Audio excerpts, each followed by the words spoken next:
Assalamu alaikum, everyone. My name is Ahsaan Rizvi, and welcome to the Ramadan series third session.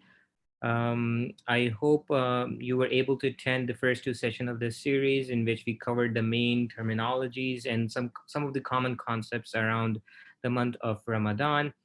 Um, Today, I have another interesting topic that I'm going to be going over. But before that, let's do a quick recap of what we learned in the past 2 weeks. The first lecture was really about the main concepts. So why do we fast? What is fasting? What does the word Ramadan mean? So Ramadan, like I said, is an Arabic word, and it means dryness or heat. Som is the word in Arabic that is used for fasting, and it literally means to refrain, to avoid doing something. And that's pretty much what we do when we are fasting. And what is fasting? It's basically obligatory on every adult Muslim. Obviously, there are some exceptions if the person is elderly, sick, or traveling. There are all sorts of conditions and rules around that, but it has been made obligatory upon every adult Muslim. What do we do in fasting? We basically avoid eating food and drinking, and it's basically from dawn till dusk. Uh, there are tons of purposes and advantages and benefits of fasting, but some of the main ones that we discussed was self purification, piety, and cleansing. But the one verse that we actually learned from Surah Baqarah, which is chapter number 2, verse number 183 and 185, in which Allah actually says Himself that fasting was actually prescribed upon you like it was prescribed upon people before you, so that you may gain piety or become godberry or become closer to Allah. So that is really one of the main purposes of fast, because when we are fasting, it's just not avoiding food and drinking throughout the day, but also we try to purify ourselves. We try to refrain from doing sins, absolutely, but also the kinds of acts that otherwise would take us away from Allah. So this is really a month where we want to self-reflect and make ourselves aware of how we can actually spiritually enhance ourselves. This was pretty much the first lecture. The second lecture, we actually went in, we dug a little deeper into some of the complex terminologies around fasting. The main three ones were kaza, fidya, and kafara. And we discussed this in this way. Kaza is really makeup fasting. So if you are not able to, there are obviously some conditions that we discussed. If you're not able to fast because you're, let's say, traveling, then you are allowed to uh, fast after the month of Ramadan and make up for it. Fidya, as we all know, is basically a sort of a compensation, and it applies on specific conditions as well. We discussed, let's say, if you are old and you can fast, but it's going to be of it's going to be a hardship for you, then you can actually skip it, but then you will have to give fidya or compensation, which is about 750 grams of rice. The third one, which is the most, I guess, it's known as kafara. It's basically a fine or penalty, and basically, if you skip fast for no reason, let's say, or if you skip it because of your negligence, then this is what you have to do. And as you can see in this chart, there is only one condition really, which is negligence, in which you are liable, or you are supposed to pay up kafara along with kaza, which is make up fasting. The other things that we discussed was traveling in Ramadan. We know there are certain conditions there as well. If you have to travel, let's say during Ramadan, can you fast or not? If and the rules are, if it's a day trip and you actually leave your house from your town after Zohar, then you can actually carry on with your normal fasting. But if you depart before Zohar, then you have to skip it and do qada after the month of Ramadan again. And similarly, it also depends on how long you're going to be staying at the destination. So if the stay is actually less than 10 days, then you have to do qada. But if it is more than 10 days, then you will have to fast normally in the month of Ramadan. Another key point here that we learned was, if you actually travel regularly because of work or because of any other business of yours, then there will be no kaza or anything like that. You will actually have to fast just like normal, just like everyone else. And then we also discussed preparing for Ramadan. We discussed how we should have some passion and enthusiasm to actually cleanse ourselves, to actually purify ourselves. We should be determined to make ourselves better, and use this opportunity to refrain from sinning, and to refrain from doing any acts that could be harmful to our relationship with Allah. And then we also talked about how important it was to actually read Quran. Quran was revealed during this month on the Holy Prophet. So you want to make sure that we read Quran, especially in this holy month, because the rewards are manifold compared to normal days. And similarly, we discussed other things like that as well, how we want to make sure that we help out others, be kind and respectful, and make an extra effort to do some good deeds in this month. I'm gonna start our lecture three today. This is enough of a recap for lecture one, lecture two. I'm gonna recite this hadith in which Allah Taala, in which the Holy Prophet actually says and discusses the importance of reciting Quran in this month. He says, whoever recites a verse from the Quran in the month of Ramadan will receive a similar reward as the one who recites the entire Quran in other months. So really, again, there's great emphasis placed on the recitation of Quran. If you can read the Arabic, that's great. Read it. If you can't, read the translation, but just make sure that you're able to. Obviously, the highest level is not just to read in Arabic, but also learn or read the translation and then understand the context and concepts around it. And then the final, I guess, the highest level would be actually to implement those learnings in your practical and daily life. Um, so really, the essence of Ramadan, just to conclude, it's a special month. We have this opportunity to be closer to Allah, to gain more and more rewards, and there are lots of things that we can do. Be kind to your neighbors, be kind to your family members, be kind to your friends. Try to offer support as much as you can, especially in this month.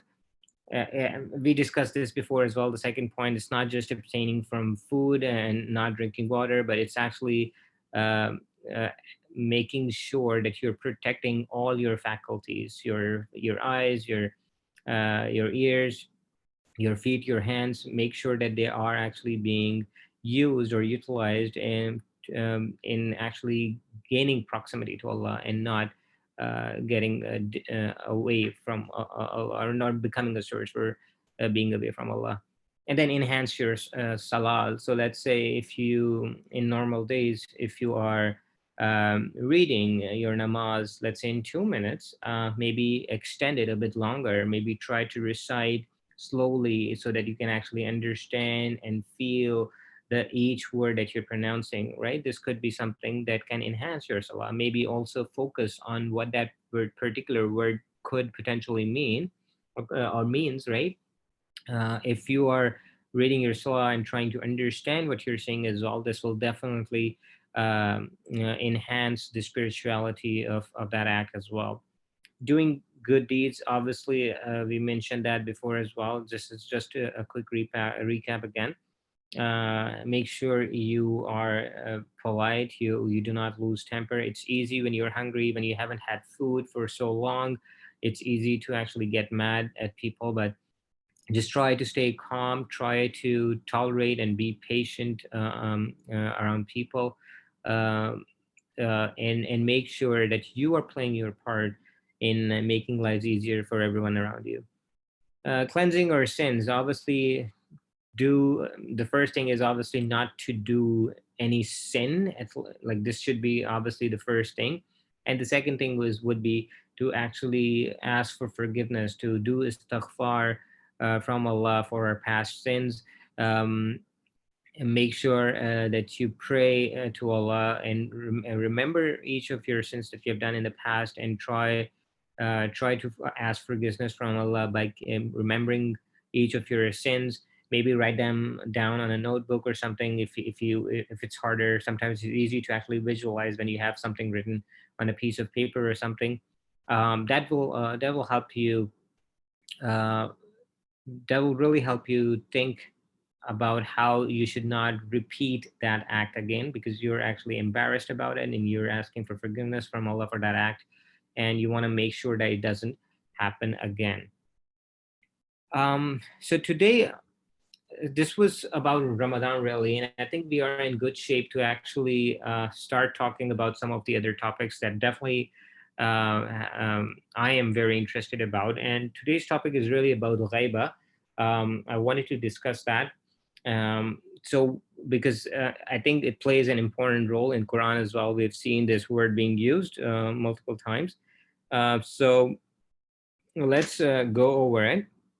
Ghaiba is a word which literally means, it's an obviously an Arabic word. It literally means um, unseen or concealed. So anything that is hidden is said to be in ghaiba. Now, one who is seen or concealed is said to be in ghaiba. There are lots of things in Islam. Islam tells us to believe sometimes in the unseen as well, right? So it's important to understand the concept around it. So let me actually go to this verse, which is chapter number 2 and verse number 2 to 3. So we'll recite the Arabic verse first, and then we'll go over the translation. So, Bismillahir Rahmanir Rahim. Let's play this. ذلك الكتاب لا ريب فيه هدى للمتقين. And this was the second verse, and let's see what the third verse is about.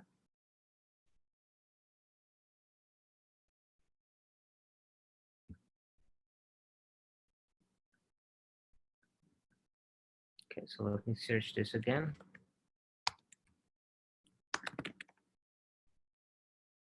And this will be the third verse.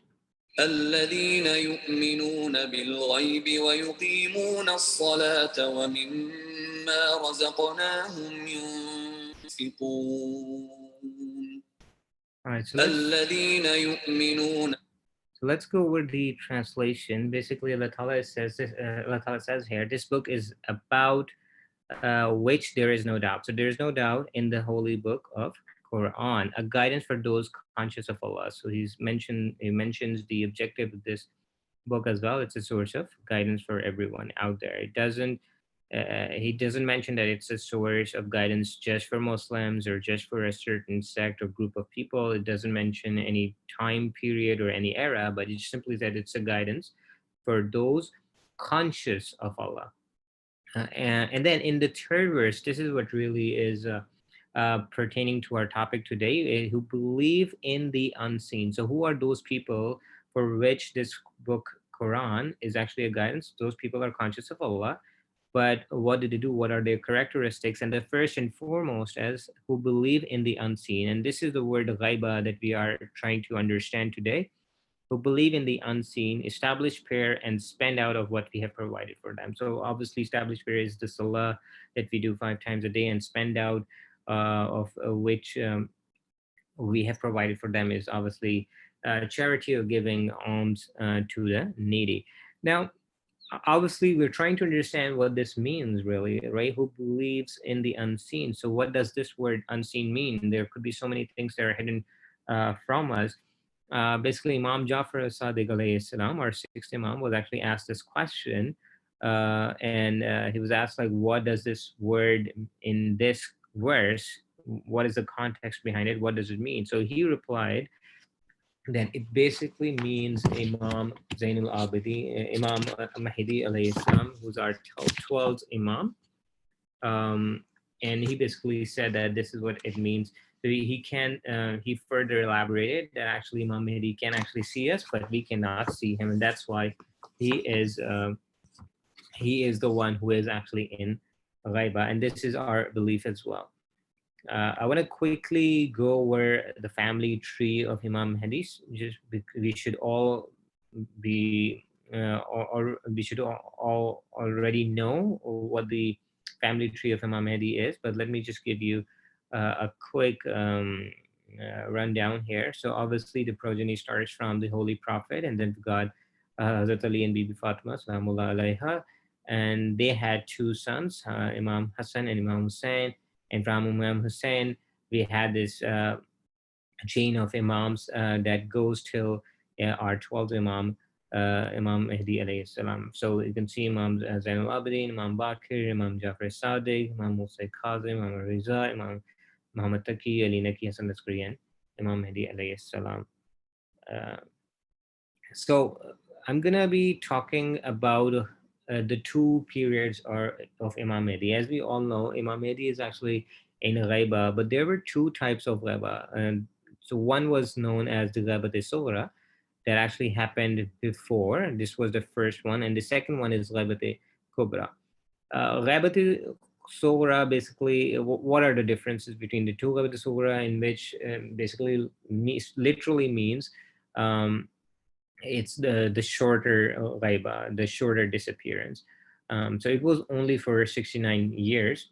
And Imam Mahdi actually had four representatives in this time period. The names of those four special representatives were Uthman ibn Sa'id, Muhammad ibn Uthman, who was the son of Uthman ibn Sa'id, then Hussein ibn Rah, and Ali ibn Muhammad. Now, all of these four representatives were a close and trusted companion of the Holy Prophet, of Imam Mahdi, and they become we in order we either call them as special representatives or the naib of Imam Mahdi alayhi salam. Uh, so this is pretty much about the Ghabat Surah. If we come to Ghabat Kubra, which is what is happening right now, Ghabat Kubra uh, basically started after Ghabat Sughra. And the other difference is it's obviously longer than the Ghabat Sughra. The other difference is there are no representatives of Imam Mahdi anymore, and we seek guidance. The purpose of the four representatives in the Ghabat Sughra was to actually maintain the connection between the Shias or between the followers of Imam and the Imam, right? Uh, so basically, Imam Mahdi was actually trying to teach us how to actually gain information or gain guidance or take guidance from his representatives. Now, in Ghabat Kubra, obviously there are no special representatives like that, but there are ulamas, and Imam Mahdi basically wanted us to learn to take guidance from ulamas. So they are a source of guidance for us right now, and we should seek um, all sorts of guidance in the matters of religion from them. So we will also talk about how Ghaibat Surah happened. So this is also important to know.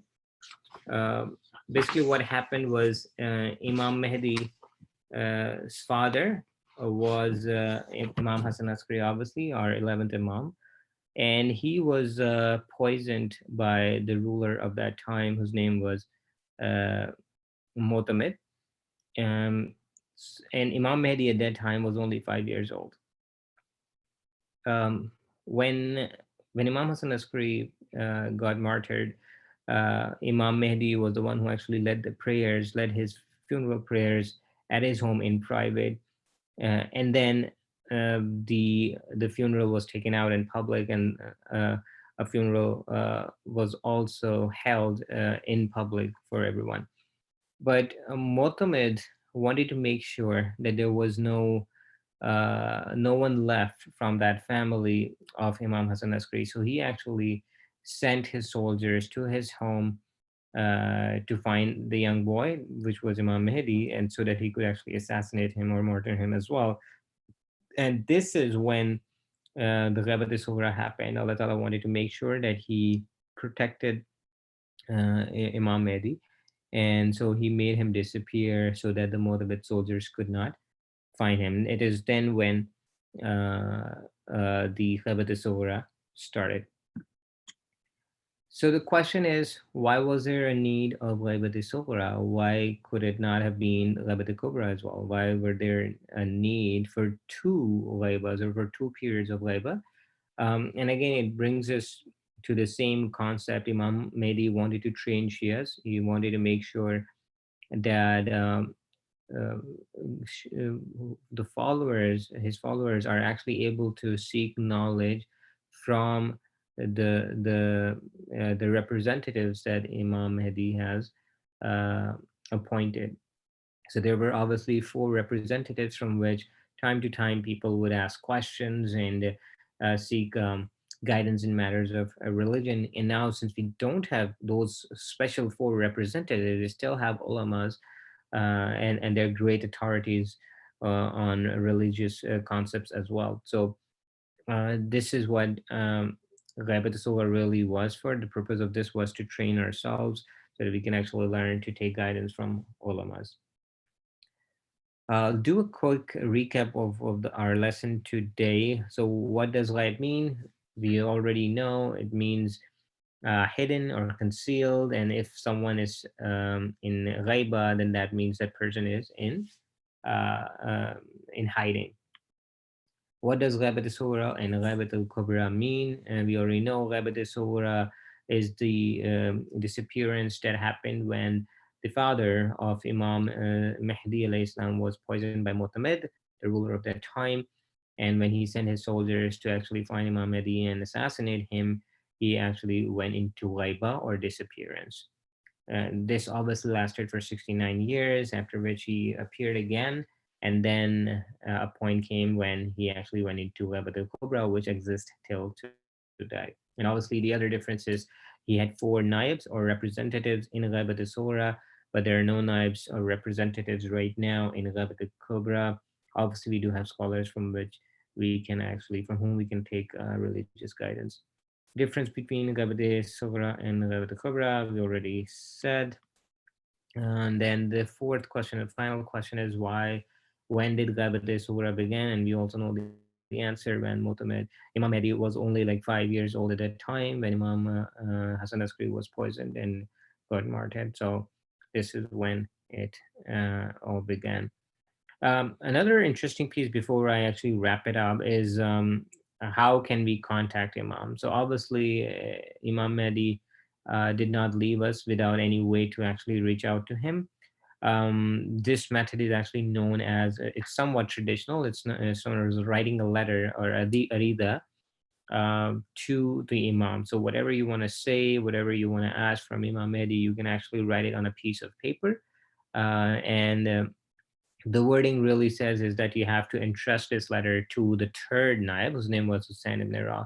And the idea is that he would actually take your message back to Imam Mahdi and read it to him. What you can do with it once you have written on a piece of paper, you can actually drop it in running water, bury it under soil. So, I mean, these things uh, are like a way to connect to Imam Mahdi. Obviously, sometimes actually become easier when you write something on a piece of paper. It's physically there. You can see it. You can feel it. It makes the connection a little easier. So just one way of remembering and making your connection stronger with Imam Mahdi. The other things are always there. You can directly try to do dhikr of the Imam. You can try to actually read his supplications that he has given us. You can try to read his seerah or his life stories about him, and that will all these are all the things in addition to writing an ariza that will actually get you closer to Imam Mahdi and follow his teachings. So, with that, I'm going to conclude the lecture for today. Thank you so much for joining us. And inshallah, tomorrow we will start another topic, another interesting topic. But yeah, until then, if you have any questions, please feel free to write to us on our WhatsApp group or on our website. But until then, Allah Hafiz, and I'll see you tomorrow. Thank you so much.